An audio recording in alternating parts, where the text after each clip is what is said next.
E no vídeo de hoje, as brincadeiras proféticas de Rutherford e Franz. Este texto foi publicado no jornal Mensageiro da Paz em setembro de 1989. Um povo que não conhece a sua história está condenado a repeti-la. Análise histórica e crítica sobre o pentecostalismo universal. Se inscreva, curta e compartilhe. Para quem nunca ouviu falar de J.F. Rutherford e Frederick Franz, esclarecemos que se tratam de homens ligados à cúpula da Sociedade Torre de Vigia, órgão jurídico das conhecidas Testemunhas de Jeová. Rutherford foi presidente da Sociedade Torre de Vigia por quase 25 anos e assumiu a direção após o falecimento do primeiro presidente, C.T. Russell. O segundo, Frederick Franz, é o atual presidente e foi contemporâneo do primeiro no período de 1919 a 1942. Mas por que o título As Brincadeiras Proféticas de Rutherford e Franz? A razão está em que a revista Despertai, de 22 de maio de 1989, na última contracapa, traz o título Milhões que agora vivem jamais morrerão. E a ele dá destaque desenvolvendo o seguinte comentário: não se trata de uma declaração exagerada. Existem sólidas razões para se crer nela. A revista Despertai e sua associada, a Sentinela, apontam regularmente para essas razões baseadas na Bíblia. Para um leitor desinformado, mas que crê piamente na Bíblia como a infalível palavra de Deus, passa esse leitor a admitir que existe possibilidade, com base na Bíblia, para tão estonteante afirmação. A possibilidade de ele não vir a morrer, desde que é invocada a autoridade da Bíblia. E julgando que os responsáveis por tais publicações conheçam algo de espetacular baseado na Bíblia que ele desconhece, não vacile em procurar informar-se melhor de tais perspectivas e assim, ingenuamente, entre em contato com a Sociedade Torre de Vigia para mais informes, desde que a revista mencionada traz o apelo para dirigir-se à sociedade para esse fim, e assim se torna uma presa dessa organização religiosa. Mas pesquisando a literatura da Sociedade Torre de Vigia, se descobre que essa espantosa declaração, milhares que agora vivem jamais morrerão, não é algo novo. Precisamente a primeira vez que se fez tal afirmação foi em 1920, com a publicação do livro com o mesmo título e de autoria de J.F. Rutherford, e que tal publicação levou as testemunhas de Jeová, então conhecidas como estudantes internacionais da Bíblia, a se tornarem verdadeiro formigueiro humano no seu desdobrar para levar tal mensagem de esperança a milhões de pessoas que viviam nesse tempo a admitir que não morreriam jamais. Talvez esteja indagando o leitor. Como Rutherford pôde chegar à conclusão de que os vivos em 1925 jamais morreriam? Existe base bíblica para tão fantasiosa declaração? Dentro do raciocínio desenvolvido por Rutherford, havia base bíblica, como ele mesmo expôs no seu livro, páginas 110 e 111. A. Israel entrou em Canaã no ano de 1575 a.C. B. A lei de Moisés estabelecia que em cada 50 anos um seria considerado o ano do jubileu, e santificarei o ano 50º e apregoareis liberdade na terra e todos os seus moradores. Ano de jubileu vos será, e tornareis cada um a sua possessão, e tornareis cada um a sua família. Levítico 25:10. C. Juntando também o texto de Jeremias 25:11, e toda esta terra virá a ser um deserto, e estas nações servirão ao rei de Babilônia 70 anos.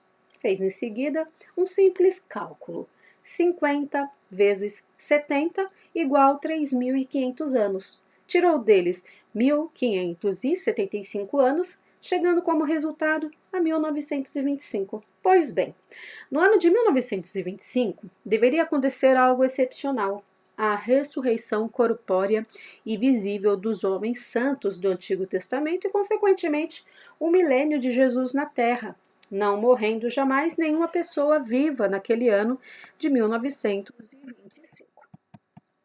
Diz o livro exatamente o seguinte: a coisa principal a ser restituída é vida à raça humana, desde que outras escrituras estabelecem o fato de que Abraão, Isaque e Jacó ressuscitarão em outros fiéis antigos e que estes seriam os primeiros favorecidos. Podemos esperar, em 1925, a volta desses homens fiéis de Israel, ressurgindo da morte e completamente restituído à perfeição humana, os quais serão visíveis e reais representantes da nova ordem das coisas na Terra. De levar a toda a humanidade a descoberta profética de Rutherford, as testemunhas de Jeová foram mobilizadas e é assim que o Anuário de 1976, página 127, relata as atividades delas.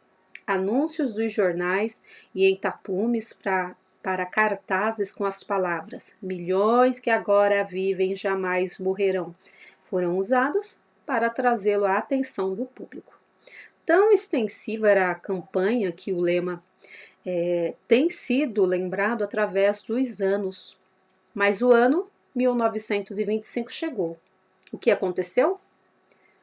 Vamos ao mesmo anuário, na página 146.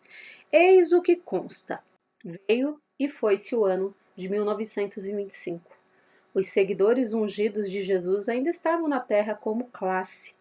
Os homens fiéis da antiguidade, Abraão, Davi e outros, não foram ressuscitados para que se tornem príncipes na terra. Salmos 45:16.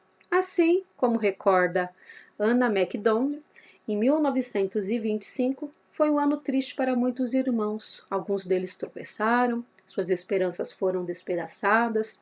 Tinham esperado ver alguns dos antigos dignitários, homens da antiguidade como Abraão, serem ressuscitados.